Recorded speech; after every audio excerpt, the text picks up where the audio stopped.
Class आगाज करते हैं।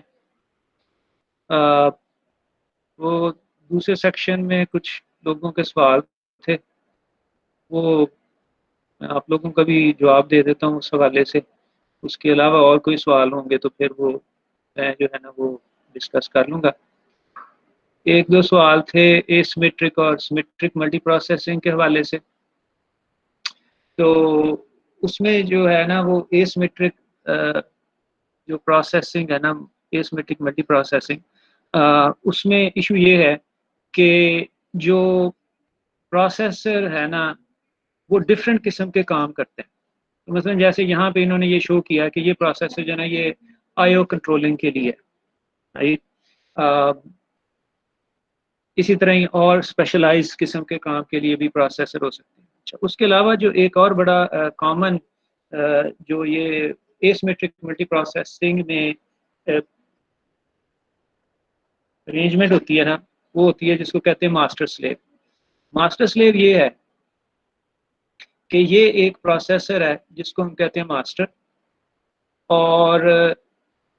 और बाकी प्रोसेसर्स हैं जिनको हम कहेंगे स्लेव्स। ठीक है जी। अब ये जो मास्टर प्रोसेसर है ना, ये क्या करेगा कि ये इन स्लेव प्रोसेसर्स को जॉब एलोकेट करेगा। ठीक है, ये ऑपरेटिंग सिस्टम का कोड चला रहा है। ये जो मास्टर प्रोसेसर है ना, ये ऑपरेटिंग सिस्टम का कोड चला रहा है, और ये इन स्लेव प्रोसेसर्स को जॉब असाइन करेगा। सो ये स्लेव 1 कह लें, इसको स्लेव 2 कह लें। तो ये मसलन स्लेव को कहेगा, S1 को कहेगा कि तुम जो है ना ये एक्सेल वाला प्रोसेस चलाओ। ठीक है, इसको कहेगा कि तुम जो है ना पावर पॉइंट वाला प्रोसेस चलाओ। ये मैं सिंप्लिसिटी के लिए कह रहा हूँ। ओके, तो ये मास्टर प्रोसेसर जो है ये डेजिग्नेट करेगा, इसके ऊपर ऑपरेटिंग सिस्टम का कोड चलेगा, इनके ऊपर जो नॉर्मल एप्लीकेशन या प्रोसेस का कोड है ना वो चलेगा। अब इसमें मसला ये है कि अगर ये जो मास्टर साहब हैं ये फारग हो जाते हैं, ये अगर जो प्रोसेसर है ये मतलब खराब हो जाता है, तो अब ये सारे जो हैं ये कुछ नहीं कर सकते, राइट, क्योंकि ये तो डिपेंडेंट है इसके ऊपर। उसके मुकाबले में जो सिमेट्रिक मल्टी प्रोसेसिंग है उसमें तमाम प्रोसेसर जो हैं वो ऑपरेटिंग सिस्टम का भी कोड चला सकते हैं और वो नॉर्मल एप्लीकेशन भी चला सकते हैं। तो ये सारे के सारे जो प्रोसेसर्स हैं ये बराबर कैपेबिलिटी के, राइट। सो ये सारे जो हैं ये ऑपरेटिंग सिस्टम का कोड भी चला सकते हैं, ये नॉर्मल एप्लीकेशन का कोड भी चला सकते हैं। सो ये प्रोसेसर 1 है, ये प्रोसेसर 2 है, ये प्रोसेसर 3 है, ये प्रोसेसर 4 है। तो अब इनमें से फर्ज करें कि जी प्रोसेसर 2 जो है ना ये क्रैश कर गया, ये खराब हो गया, राइट। तो अब ये बाकी तीन जो है ना ये काम करते रहेंगे। ठीक है, जो सिस्टम की परफॉर्मेंस है वो डिग्रेड हो जाएगी, क्योंकि पहले 4 प्रोसेसर चल रहे थे, अब 3 चल रहे हैं। तो सिस्टम की जो परफॉर्मेंस है वो डिग्रेड होएगी, लेकिन पूरे का पूरा सिस्टम क्रैश नहीं करेगा, right. This is known as fault tolerant,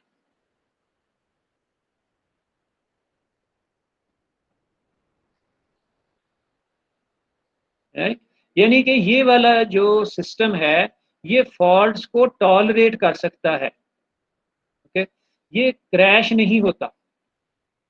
तो दिस इज बेटर। लेकिन ये जो इस तरह के जो सिमेट्रिक मल्टी प्रोसेसर आर्किटेक्चर्स हैं उनके अंदर जो ऑपरेटिंग सिस्टम का कोड है ना वो कॉम्प्लेक्स होता है। सो ऑपरेटिंग सिस्टम इज कॉम्प्लेक्स, ठीक है, एज कंपेयर टू ये जो एसिमेट्रिक है, इसमें जो ऑपरेटिंग सिस्टम है वो सिंपल है, राइट। उसकी वजह ये है कि यहाँ पर जो ऑपरेटिंग सिस्टम का कोड है वो सिर्फ इसी के ऊपर चल रहा है। ओके, यहाँ पर तमाम प्रोसेसर जो हैं वो ऑपरेटिंग सिस्टम का कोड भी चला सकते हैं, वो नॉर्मल एप्लीकेशन का कोड भी चला सकते हैं। इसकी वजह से ये वाला जो जो symmetric multi processor operating systems हैं वो ज़्यादा कॉम्प्लेक्स है। इसमें मसलन मैं क्यों कॉम्प्लेक्स है उसकी एक सिंपल सी आपको मिसाल देता हूँ। सो फॉर एग्जांपल जो हमारे प्रोसेसेस हैं, हर वो एक डबल ई लिंक लिस्ट की सूरत में जो है वो इस तरह,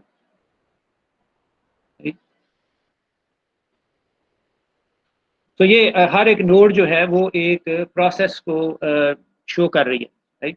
तो अब फर्ज करें कि ये जो प्रोसेसर P4 है वो इस नोड को डिलीट करना चाह रहा है, ठीक है। और ये जो प्रोसेसर 3 है वो यहाँ से इस लिंक लिस्ट को ट्रेवर्स करना शुरू कर रहा है और वो इधर पहुंचेगा। अब क्योंकि ये दोनों इस लिंक लिस्ट को ट्रेवर्स कर रहे हैं तो ये करप्ट हो जाएगी, क्योंकि ये जब डिलीट करेगा तो इसको यहाँ पर ये जो पॉइंटर है ये एक नल पॉइंटर नजर आएगा, राइट। तो इस बात की जिम्मेदारी ऑपरेटिंग सिस्टम के ऊपर होती है कि ऐसा ना हो, ठीक है। ऑपरेटिंग सिस्टम इस काम को मुख्तलिफ मैकेनिज्म के जरिए अचीव करता है। मसलन वो क्या करेगा कि इस पूरी लिंक लिस्ट के ऊपर ना एक लॉक लगा, ये हम आगे जाके ना वो लॉक्स पढ़ेंगे, लेकिन बारह यहाँ पर ना ऑपरेटिंग सिस्टम क्या करेगा कि जब इनमें से एक प्रोसेसर जो है वो एक इस लिंक लिस्ट को एक्सेस कर रहा होगा तो वो इस पूरी लिंक लिस्ट के ऊपर एक लॉक लगा देगा ताकि दूसरा प्रोसेसर जो है वो इसको एक्सेस ना कर सके, राइट।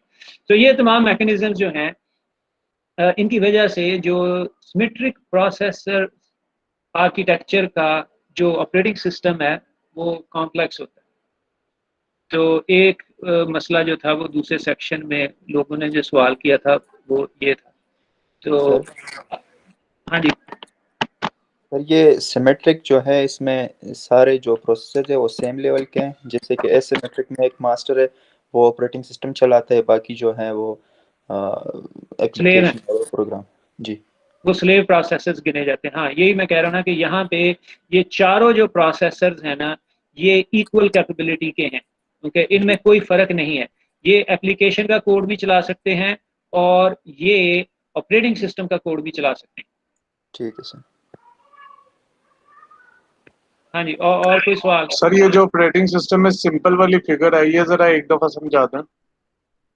देखो ना यहाँ पर सिर्फ ये जो मास्टर है ना ये ऑपरेटिंग सिस्टम का कोड चलाएगा, ठीक है। तो यहाँ पर वो वाली कंटेंशन नहीं होगी जो इधर हो सकती है, राइट। क्योंकि सिर्फ ये वाला जो प्रोसेसर है इसके पास अथॉरिटी है ऑपरेटिंग सिस्टम का कोड चलाने की, ठीक है। तो ये सिंपल है। यहाँ पर मसला ये है कि यहाँ पर मल्टीपल प्रोसेसर्स जो हैं वो ऑपरेटिंग सिस्टम का कोड एग्जीक्यूट कर सकते हैं, जिसका मतलब है कि वो ऑपरेटिंग सिस्टम के जो डेटा स्ट्रक्चर्स हैं उनको वो मॉडिफाई कर सकते हैं। तो यहाँ पर कंटेंशन होगी, मुकाबलेबाजी पे आ जाएंगे। यहाँ पर कोई कंटेंशन ही नहीं है, मास्टर साहब सिर्फ ये है, राइट। और किसी को हक ही नहीं है कि वो ऑपरेटिंग सिस्टम के कोड को एग्जीक्यूट कर सके या ऑपरेटिंग सिस्टम का जो डेटा स्ट्रक्चर है उसको मॉडिफाई कर सके। तो ये वाला जो ऑपरेटिंग सिस्टम है ये सिंपल है एज कंपेयर टू जो ये सिमेट्रिक मल्टी प्रोसेसर का जो ऑपरेटिंग सिस्टम है वो कॉम्प्लेक्स होता है। सर ये जो S1 S2 है ये क्या काम करेंगे? ये एप्लीकेशन चलाएंगे ना, नॉर्मल यूजर की जो एप्लीकेशन है। जैसे मैं कह रहा हूँ कि S1 जो है उसको वो कहता है कि भाई तुम एक्सेल चलाओ, और S2 को कहता है कि तुम पावर पॉइंट चलाओ। अब ये जो है ये यूजर के प्रोग्राम्स हैं, ये ऑपरेटिंग सिस्टम के प्रोग्राम, ये ऑपरेटिंग सिस्टम का कोड नहीं चला रहे, ये यूजर कोड चला रहे हैं। ठीक है सर। सर इन हाँ दोनों जी, की रियल लाइफ एग्जांपल बता सकते हैं आप? मैं कह तो रहा हूँ कि ये रियल लाइफ एग्जांपल ये है कि भाई एक मास्टर है और बाकी जो है वो स्लेव हैं। आजकल एक्चुअली ये वाला आर्किटेक्चर जो है ये यूज नहीं हो रहा, ओके। क्योंकि ये जैसे मैं कह रहा हूँ ना कि ये फॉल्ट टॉलरेंट नहीं है, ओके। यहाँ पर अगर एक प्रोसेसर जो है ये जो मास्टर प्रोसेसर है अगर ये खराब हो जाता है तो पूरे का पूरा सिस्टम जो है वही कोलैप्स कर जाएगा। यहाँ पर ये है कि अगर इनमें से ये वाला जो है ये खराब हो जाता है तो ये बाकी तीन काम करते रहेंगे। इसलिए ये फॉल्ट टॉलरेंट है। ये जो मैंने यहाँ लफ्ज लिखा है ना, फॉल्ट टॉलरेंट, ये वाली जो स्कीम है ये फॉल्ट टॉलरेंट है। अगर कोई फॉल्ट हो जाती है, ये प्रोसेसर खराब हो जाता है, तो ये सिस्टम क्रैश पूरे का पूरा नहीं होगा। इसकी परफॉर्मेंस कम हो जाएगी, डिग्रेड हो जाएगी, लेकिन सिस्टम क्रैश नहीं करेगा। सर यहाँ पे मल्टी कोर्स का कॉन्सेप्ट फॉलो हो रहा है। मल्टी कोर जो है ना वो और बात है। ओके, यहाँ पर ये सेपरेट प्रोसेसर्स हैं। मल्टी कोर के अंदर प्रोसेसर एक है, उसके अंदर इंडिविजुअल कोर्स हैं। ओके, इंडिविजुअल प्रोसेसिंग यूनिट है। सो चलो वो बात भी कर लेते हैं। तो ये है मल्टी कोर। ओके, यहाँ पर ये है मल्टी प्रोसेसर। ओके, यहाँ पर ये CPU 0, 1, 2, ये देखें आपको तीन अलग अलग प्रोसेसर नजर आ रहे हैं। ठीक है, इनमें हर एक के पास जो है वो इंडिपेंडेंट कैशे है, इंडिपेंडेंट रजिस्टर्स हैं। ये बस के ऊपर मेमोरी के साथ कनेक्टेड है।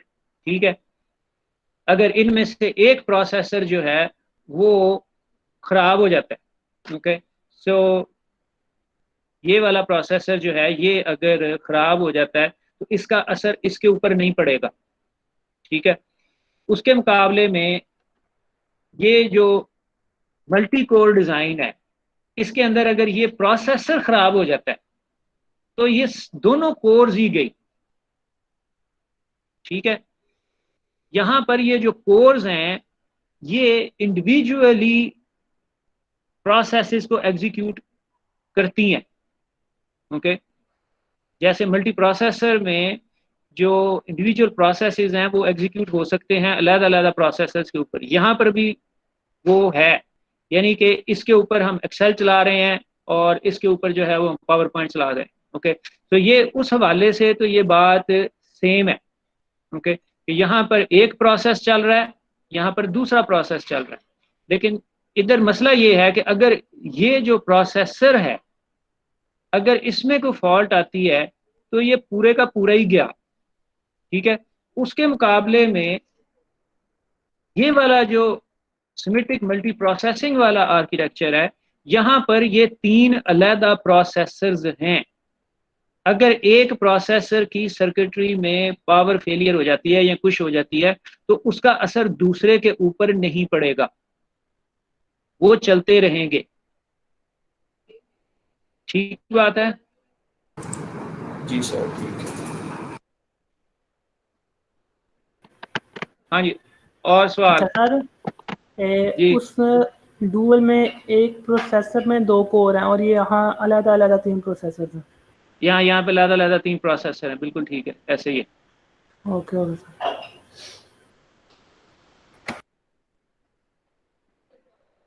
हाँ जी, और सवाल कोई?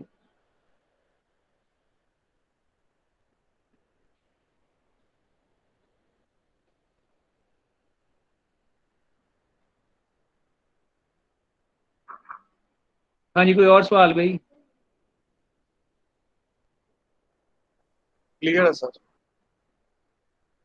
नहीं, मैंने तुम लोगों को पहले ही कहा था कि अब जो तरीका है ना ये ऑनलाइन का, वो ये है कि ये जो वीडियो लेक्चर्स हैं ये आप लोगों ने देख के क्लास में आना है, और मेरा काम है कि उस हवाले से जो आपके सवाल हैं उनके जवाब देने। ठीक है, ये सवाल क्योंकि दूसरे सेक्शन में लोगों ने किया था इसलिए मैंने ये इसका जवाब यहाँ पे दे दिया है। अगर आपके पास और कोई सवाल नहीं है तो फिर ये क्लास ख़त्म कर देते हैं, क्योंकि मैंने वो सारा लेक्चर तो रिपीट नहीं करना। सर सिस्टम कॉल और एपीआई का बता दें। हाँ जी, अ, इस तरह है कि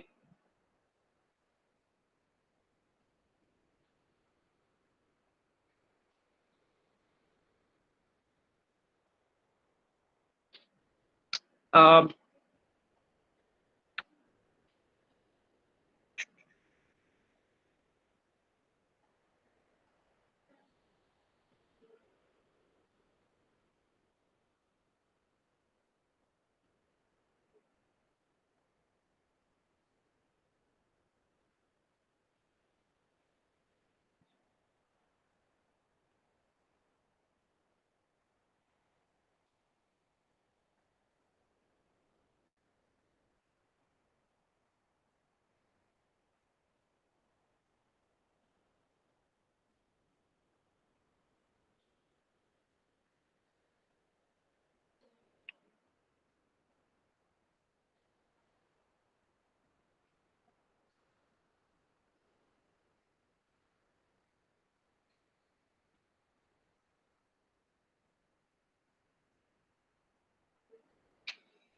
ओके, सो मसलन आपका कोई प्रोग्राम है, सी में लिखा हुआ आपने,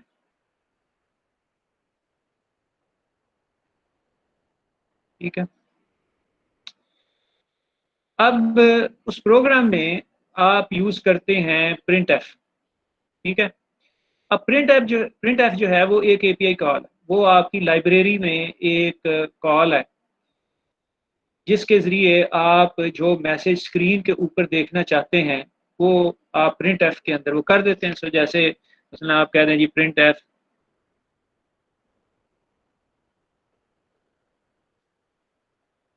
अस्सलाम वालेकुम,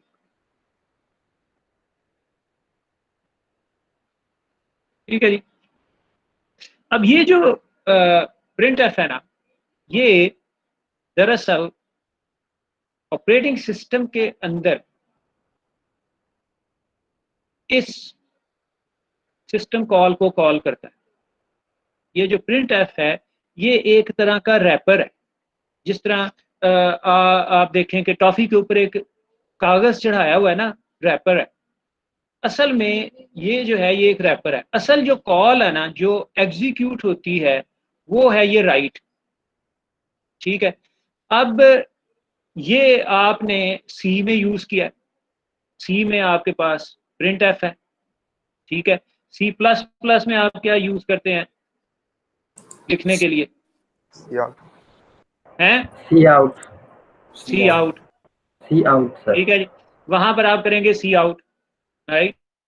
अब सी आउट ने भी कॉल इसको ही करना है। ये जो है ये हमारा जो ऑपरेटिंग सिस्टम है, लेट्स से लिनक्स है, लिनक्स के अंदर जो राइट की सिस्टम कॉल है वो राइट है, ठीक है।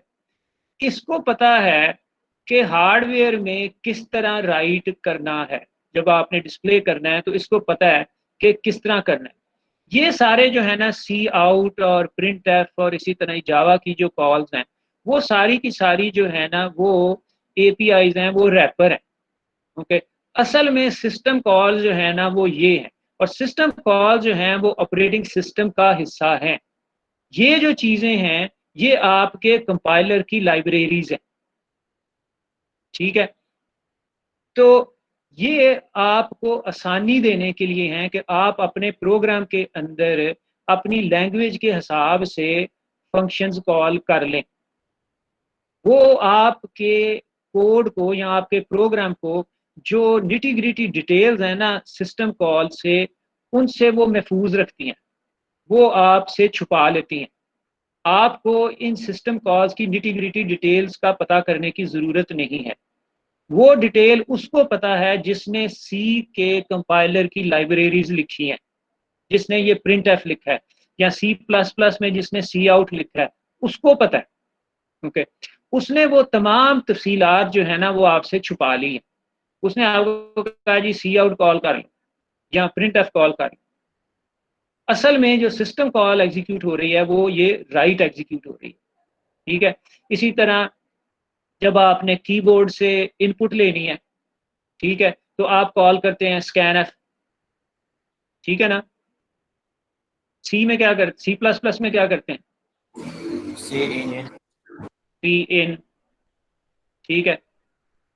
अब आप स्कैन करें या सी इन करें, जो सिस्टम कॉल यूज होनी है ना वो रीड होनी है, ओके। ये जो है ये स्कैन और सी इन ये रैपर्स हैं। ये आपको जो रीड सिस्टम कॉल की तफसीलात है ना उसको कैसे एक्सेस करना है ये आपको उससे बचा रहे हैं। और इससे दूसरी बात यह है कि जो कोड है ना वो पोर्टेबल है, ठीक है। अब आपको इस बात की फिक्र करने की ज़रूरत नहीं है कि आप ये प्रोग्राम विंडोज़ के ऊपर लिख रहे हैं या आप ये प्रोग्राम जो है ये एक लिनक्स वाले प्लेटफॉर्म पे लिख रहे हैं, ओके। क्योंकि आप बेशक विंडोज़ पे लिखें या लिनक्स पे लिखें, जो सी प्लस प्लस है उसने तो यही कॉल करनी है ना। सिमिलरली अगर आप सी में प्रोग्राम लिख रहे हैं तो आपने प्रिंट एफ या स्कैन एफ ही कॉल करना है ना। विंडोज में करें या लिनक्स में करें, जो सी का फंक्शन है वो तो वही रहेगा ना। Yes sir. ठीक है, लेकिन जो अंडरलाइंग सिस्टम कॉल्स हैं वो डिफरेंट होंगी। लिनक्स के अंदर ये सिस्टम कॉल्स हैं, विंडोज के अंदर और हैं। ठीक है, लेकिन आपका जो सोर्स कोड है उसके अंदर जो लाइब्रेरी कॉल्स आप कर रहे हैं वो वही होंगी। समझ लगी ये बात?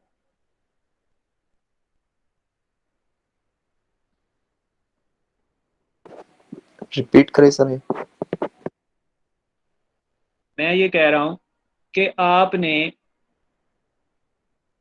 सी प्लस प्लस का प्रोग्राम विंडोज में लिखा है तो भी आप सी आउट और सी इन यूज करेंगे ना। Yes sir. और अगर आपने लिनक्स के अंदर लिखा है तो उसके अंदर क्या यूज करेंगे? सेम ही यूज करेंगे। सेम ही यूज करेंगे ना, क्योंकि यस। सी प्लस प्लस का जो कंपाइलर है उसने तो यही फंक्शंस यूज करने हैं ना। जी सर। ठीक है, लेकिन ये जिस सिस्टम कॉल को कॉल करेंगे वो डिपेंड करता है ऑपरेटिंग सिस्टम के ऊपर। अगर लिनक्स ऑपरेटिंग सिस्टम है तो उसके अंदर जो सिस्टम कॉल्स है ना वो है रीड राइट। विंडोज के अंदर जो सिस्टम कॉल्स हैं वो डिफरेंट हैं। ठीक है, हर ऑपरेटिंग सिस्टम की अपनी सिस्टम कॉल्स हैं, लेकिन होगा ये कि जो सी की लाइब्रेरीज या सॉरी सी प्लस प्लस की लाइब्रेरीज विंडोज के अंदर हैं वो ये बात छुपा लेंगी कि अंडरलाइंग जो सिस्टम कॉल है वो कौन सी कॉल हो रही। इसी तरह ही जब आप लिनक्स के ऊपर अपना ये प्रोग्राम लिखेंगे सी प्लस प्लस वाला तो वो भी छुपा लेगा कि असल में अंडरलाइंग ऑपरेटिंग सिस्टम जो है उसकी सिस्टम कॉल कौन सी कॉल हो रही है। आपको एज प्रोग्रामर सिर्फ ये पता होना चाहिए कि मैंने सी आउट या सी इन को कॉल करना है। वो अंडरलाइंग कौन सी सिस्टम कॉल को कॉल कर रही हैं उन तफसीलात का आपको जानना जरूरी नहीं है। ये जो एपीआई है वो ये छुपा लेती है। एपीआई जो है वो एक तरह का रैपर है, कवर है सिस्टम कॉल के गिर्द। हाँ भाई, क्लियर हुई बात के नहीं? तो सर ये कंपाइलर खुद आइडेंटिफाई करता है कि कौन सा ऑपरेटिंग सिस्टम यूज हो रहा है? यस यस, जब तुम कंपाइलर इंस्टॉल करोगे तो वो तुम इंस्टॉल करोगे ऑपरेटिंग सिस्टम के हिसाब से। सो मसलन जब तुम कंपाइलर इंस्टॉल करोगे जीसीसी कंपाइलर मसलन तुम इंस्टॉल करते हो विंडोज के लिए तो वो और है बनिस्बत जो तुम लिनक्स के लिए इंस्टॉल करोगे। ज़ाहिरन जो इंटरफेस है वो तुम्हें सेम ही लगेगा लेकिन वो डिफरेंट उसके ऊपर चलने के लिए।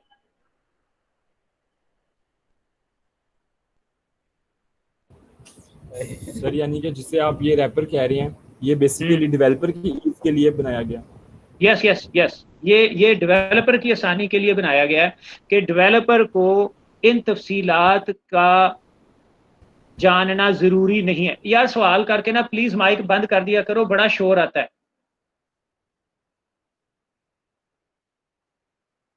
डेवलपर को सिस्टम कॉल की तफसीलात जानने की जरूरत नहीं रहती।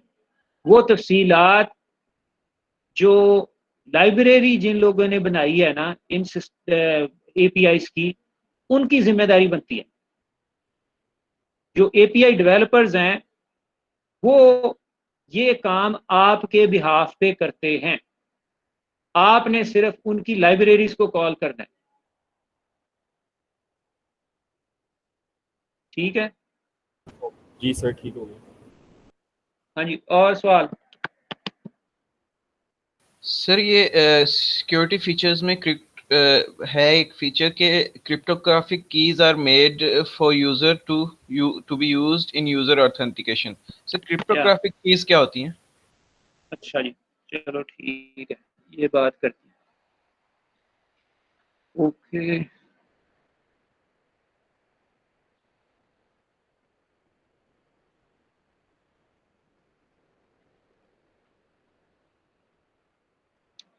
अच्छा जी।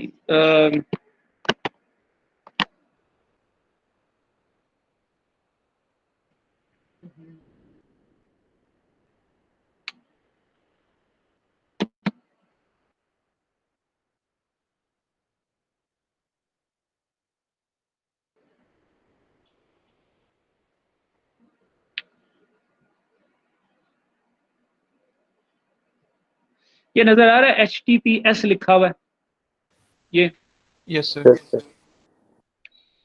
This S stands for secure. Okay, कि अब जो हमारी कम्युनिकेशन है ना वेब ब्राउज़र की और वेब सर्वर की, सो बेसिकली ये है हमारा वेब सर्वर, ये हैं हम ब्राउज़र, ठीक है। अब इनके दरमियान जो कम्युनिकेशन है ना वो सिक्योर है, यानी कि दरमियान में अगर कोई बंदा जो हमारी एक्सचेंज हो रही है ना ट्रैफिक, अगर कोई दरमियान में यहाँ पे पैकेट स्निफर लगा लेता है, पैकेट स्निफर एक सॉफ्टवेयर होती है जो कि पैकेट्स को डाउनलोड कर लेती है। ओके, सो अगर कोई दरमियान में यहाँ पे कोई हमारे इस गुफ्तगू को सुनना चाहे तो वो हमारी इस ट्रांसमिशन से कोई मतलब नहीं अखज़ कर सकेगा। अब ये कैसे है, इसके लिए थोड़ी सी जो है ना वो हम हिस्ट्री में जाते हैं। आप लोगों ने सीजर साइफर सुना हुआ है? सीजर का नाम सुना हुआ है? Julius Caesar. Yes, sir. सुना हुआ है। या कौन था वो? सर ये यूनानी एक बादशाह था जिसको उसके एक चलो ठीक है, मेरा ख्याल है ये मसला ये है कि उसने ना अपने जर्नैलों को मैसेज भेजना है, ठीक है जी। सो ये उसके जर्नैल हैं, जनरल 1, जनरल 2, इस तरह उसने ना इनको पैगाम भेजना है, और उसको ये खतरा है कि दरमियान में ना कोई उसका पैगाम पकड़ लेगा और उसका जो मैसेज है वो दुश्मन को पता लग जाएगा। तो उसने ना एक तरीका निकाला। तरीका ये है कि जो उसका पैगाम है, so let's say for discussion से हम कहते हैं जी पैगाम है ABC, ठीक है। अब ये पैगाम उसने ना यहाँ से अपने जो जर्नैल है ना उनको भेजना है। तो वो क्या करेगा कि वो इसके हर लफ्ज को 2 आगे कर दे, ठीक है। A को 2 आगे करेगा तो वो बन जाएगा C, B को 2 आगे करेगा वो बन जाएगा D, C को 2 आगे करेगा वो बन जाएगा E, ठीक है। अब आइडिया ये है कि ये पैगाम ये कागज के टुकड़े के ऊपर CDE लिखा हुआ है। अब ये अगर किसी के हाथ आ भी जाता है ना तो वो ये नहीं समझ पाएगा कि असल में पैगाम क्या है। जब ये पैगाम उसके जर्नैल के पास पहुंचेगा तो वो रिवर्स करेगा, ठीक है जी। वो C को 2 पीछे कर देगा, A बन जाएगा, D को 2 पीछे करेगा, B बन जाएगा, वो E को 2 पीछे करेगा, वो C बन जाएगा। इस स्टेप को कहते हैं इंक्रिप्शन,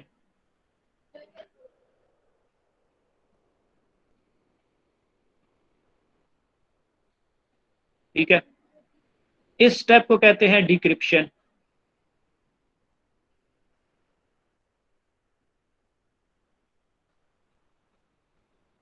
ठीक है।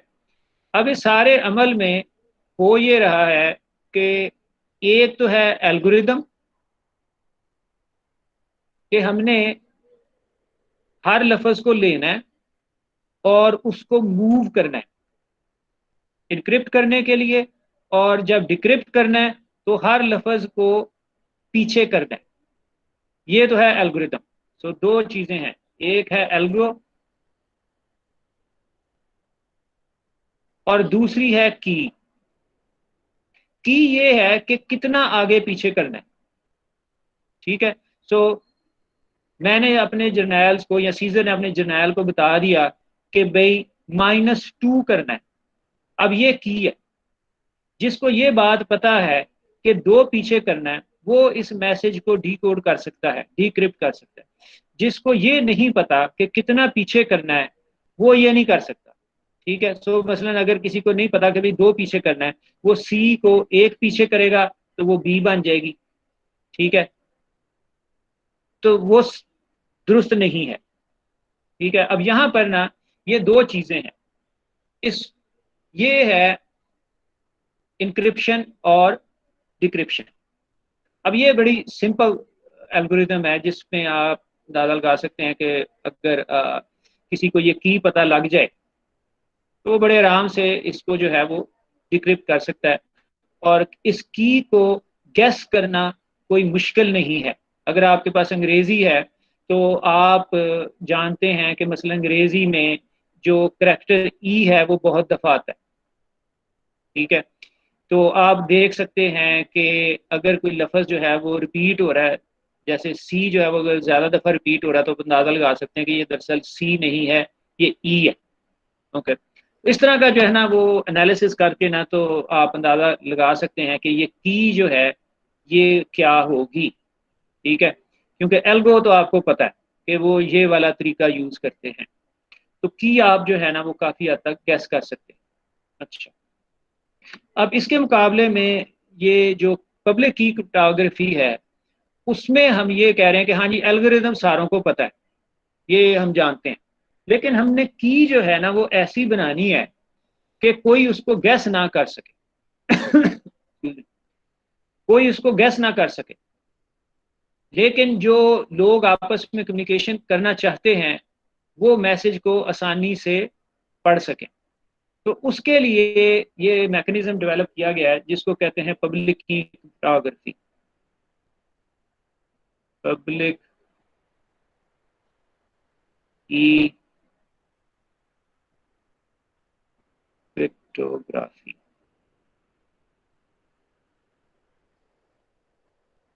ठीक है जी, ये जो पब्लिक की क्रिप्टोग्राफी है ना, इसमें हर जो यूजर है ना वो एक पेयर जनरेट करता है कीज का। फिर मैं ये यहाँ सफा बना लेता हूँ।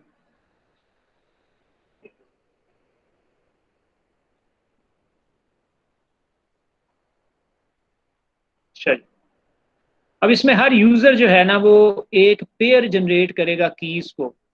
उसमें एक होगी जिसको हम कहेंगे पब्लिक की,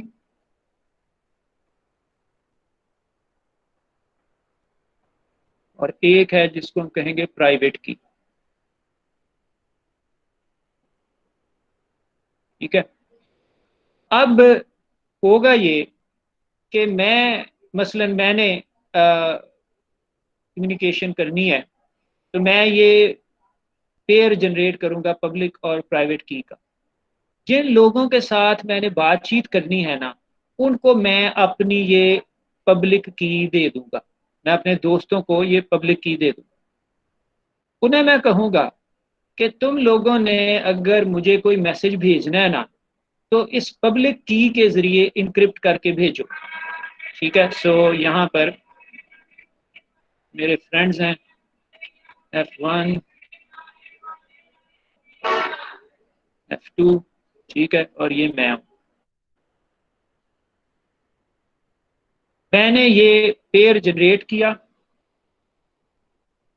ठीक है, और इसमें से ये जो पब्लिक की है ये मैंने अपने दोस्तों को दे दी। मैंने कहा कि अगर तुमने मेरे से बातचीत करनी है ना तो जो भी मैसेज है उसको इस की के जरिए इनक्रिप्ट करना। सो वो जो भी मैसेज भेजना चाहेंगे उसको वो पब्लिक की के जरिए इनक्रिप्ट करके नेट के ऊपर भेज देंगे और वो मेरे पास आ जाए। अब मैं ये अज्यूम कर रहा हूँ कि नेट में ये जो मैसेज है ये किसी और के भी हाथ लग सकता है, लेकिन जो असल बात है ना वो ये है कि प्राइवेट की मेरे पास है। प्राइवेट की के बगैर ये मैसेज डिक्रिप्ट नहीं हो सकता। जिसके पास प्राइवेट की है वही इस मैसेज को डिक्रिप्ट कर सकता है।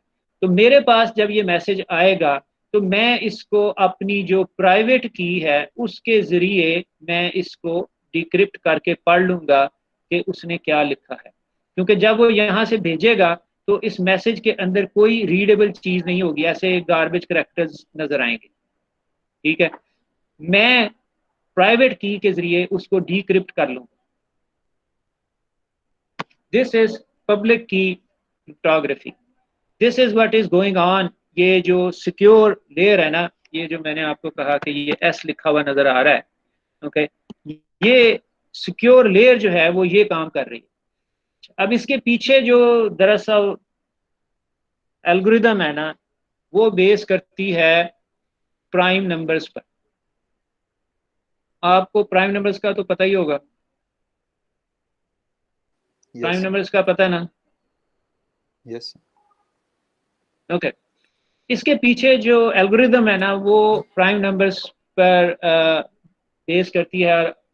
प्राइम नंबर्स का मसला ये है कि उनको ढूंढना बड़ा मुश्किल है। बड़े प्राइम नंबर से मेरा मुराद है 400 डिजिट का प्राइम नंबर, ठीक है। अब वो करते ये हैं इस एल्गोरिदम में कि दो प्राइम नंबर्स लेते हैं, एक 400 डिजिट का प्राइम नंबर और एक फर्ज करो 350 डिजिट का प्राइम नंबर। मैं डिजिट यहाँ पे लफ्ज यूज कर रहा हूँ, ये गौर करो, ओके। इन दो नंबर्स को वो आपस में मल्टीप्लाई करते हैं, ठीक है। 400 और 350 को नहीं मैं मल्टीप्लाई कर रहा, मैं फिर ये बात कर रहा हूँ, एक प्राइम नंबर है जो कि 400 डिजिट लंबा है, ये मुझे नहीं पता क्या है, 4 5 9 8, ओके। और एक दूसरा नंबर है, वो भी प्राइम नंबर है, और वो 350 डिजिट लंबा है। तो 3 5 6 7 इस तरह करके इन दोनों को मल्टीप्लाई करके एक बहुत बड़ा प्राइम नंबर हासिल किया जाए, सॉरी, एक बहुत बड़ा नंबर आएगा। ये जो नंबर है ये इन दो को मल्टीप्लाई करके हासिल किया गया। ये दो नंबर्स उसके फैक्टर्स हैं। लेकिन ये बात कि इसके ये दो फैक्टर्स कौन से हैं, ये पता करना कंप्यूटेशनली बहुत मुश्किल काम है। बहुत ज्यादा अरसा लगेगा इस नंबर के ये वाले दो फैक्टर ढूंढने में, ठीक है। इसको अगर मैं ग्राफिकली रिप्रेजेंट करूं तो समझो कि ये नंबर है, ये वाला, ठीक है, जो कि इन दो प्राइम नंबर से मिलके बना है। ये नंबर 1 और ये नंबर 2, ये नंबर 1, ये नंबर 2, इन दो नंबर्स को मल्टीप्लाई करके ये बना है। मेरे अलावा किसी और को ये बात नहीं पता, ठीक है। मैं इसमें से दो हिस्से करके, तो एक हिस्सा जो है वो मैं भेज देता हूं अपने दोस्तों को, वो मेरी पब्लिक की है, और एक हिस्सा जो है वो मैं अपने पास रखता हूं, वो मेरी प्राइवेट की है। टोटल बात जो है ना वो सिर्फ मुझे ही पता है और किसी को नहीं पता।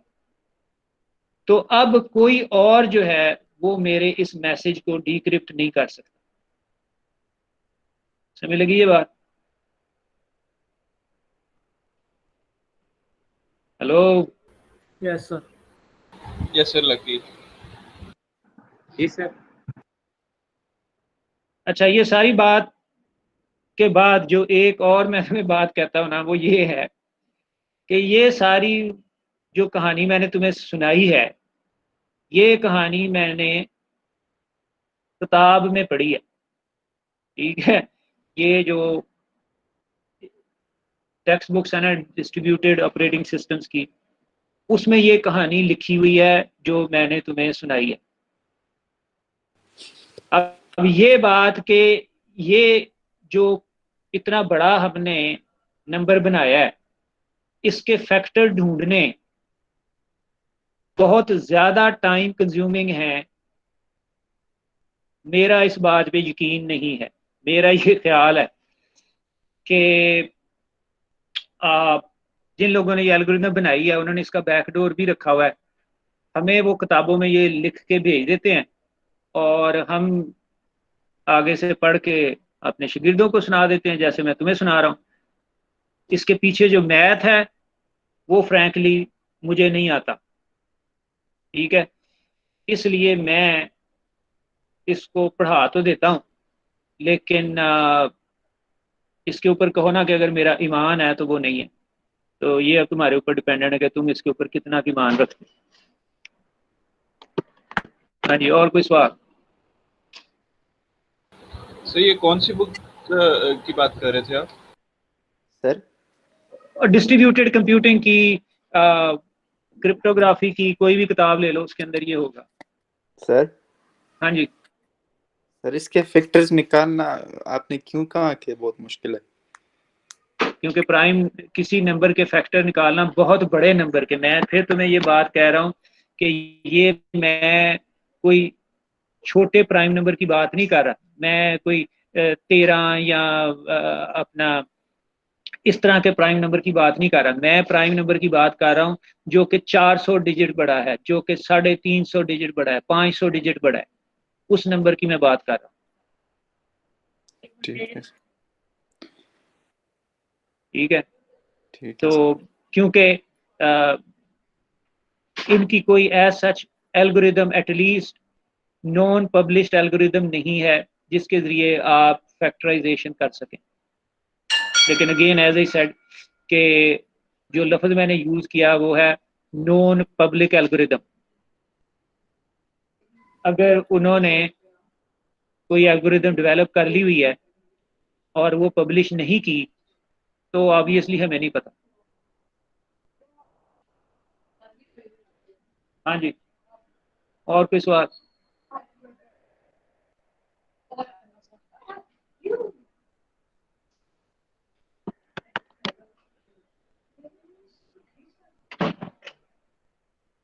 हाँ जी,